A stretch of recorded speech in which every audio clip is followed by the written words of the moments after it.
Hi, Myra. I'm Lorenzo. Nice to meet you.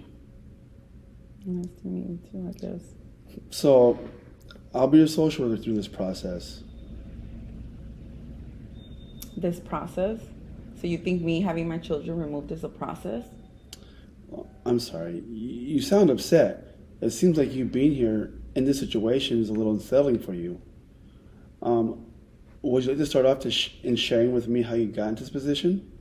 Well, honestly, if my mom wouldn't have been so nosy and filed those false claims on me, I wouldn't be here sitting across from you. I have social workers wanting to know where I'm at, what I'm doing, if I'm around my kids. Like every day it's something new, and every day it's like another challenge that I have to like get past to even like be able to visit my kids. Now like all my visits are monitored. Like it's too much. Like Mm, I'm so angry. I don't know why my mom would do that. I see. What I'm hearing is that it seems like you're having difficulty processing now that DCFS has gotten involved. It does sound like a lot and can be overbearing. I'm so sorry about that. Yeah, like I just don't know why they would believe my mom. Like I never hit my kids. There was no proof. And like the worst part is now I have to be in rehab.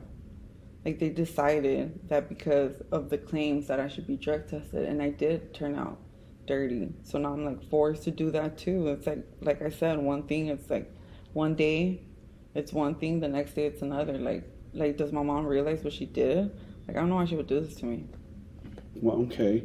So, to clarify, what I hear is that DCFS got involved due to your mother reporting potential abuse, but your children were removed because you were using drugs, and that's why you're angry.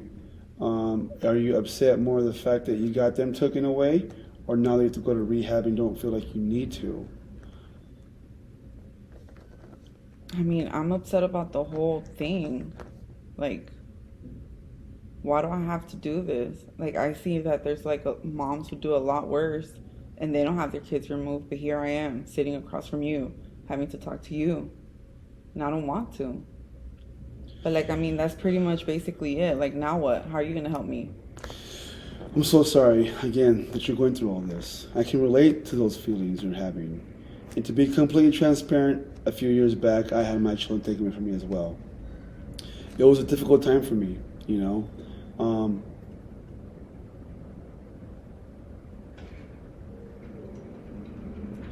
I had my children removed, and it was very difficult to see a solution anywhere near.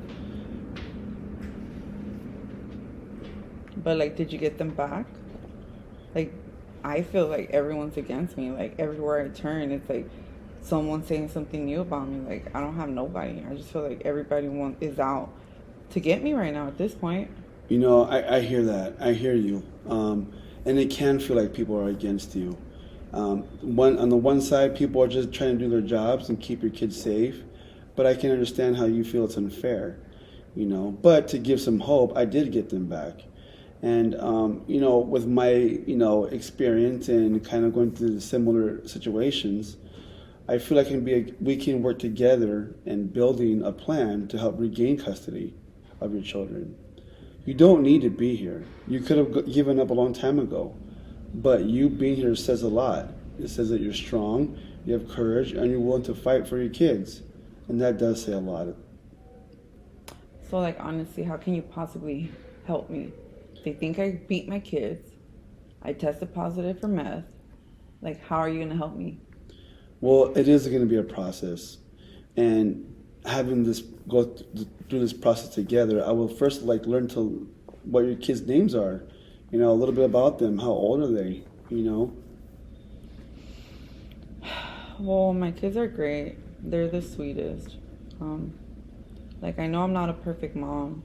I mean, I do try my best, but it gets hard. And I know they deserve so much more. I only want what's best for them. Their names are Roxy and Mary Jane. And it's like so painful to not be able to see them. it sounds like you love them very much, and that you are giving them your best effort. But tell me, what does little more of what much more means to you? Explain that to me. I mean, honestly, maybe they should have a mom that doesn't get high. You know, I do spend a lot of time in the restroom, and they asked me to go to the park, and I promised them, like, oh, we'll go in a little bit, we'll go in a little bit, and then we don't even end up going. And honestly, like, the more they ask, like, the more irritable I get, and like, I have like no patience when I'm high. Like, I get so stressed out though. I don't have any help from their dad, and sometimes getting high is the only way to manage. It must be difficult to be a single mother and feel alone raising your children. I can only imagine. Do you have any support at all?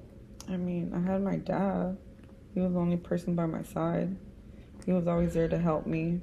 But ever since he passed, nothing has been the same. I find myself using more just to deal with the loneliness. Like, I have no one. Okay. So what I'm hearing is that you were close to your father, and since his passing, you have been using drugs to cope with the loss. How about, if you're open to it, we can work together to find a healthier way to grieve, so we can work to counter the negative feelings you are sharing with me. There is ways to be able to grieve in a healthier manner, not to forget, but to remember your father and the good times you had with him. I'm sure that your father will want what's best for you, and I feel like, working through this process can bring out the best in you. I mean, I guess I have no choice, and I mean, I guess I could be open to that. If at the end I'm like a better parent, and I never have to like be here sitting across from you, I think I can use the help. Okay, and that sounds great, and I do want to have you understand that you do have a choice, and you being here and being committed to this process tells us that you're choosing your kids, and choosing to change and choosing to be better. And that can be empowering. And at the same time, being in your outpatient treatment program will help you to gain the coping skills to deal with the urges to use. And if also at the same time, if you're open, I can help link you to other services like parenting classes, therapy, and get you all the support you need to be successful. No, I hope, if anything, I learn to be a better parent, and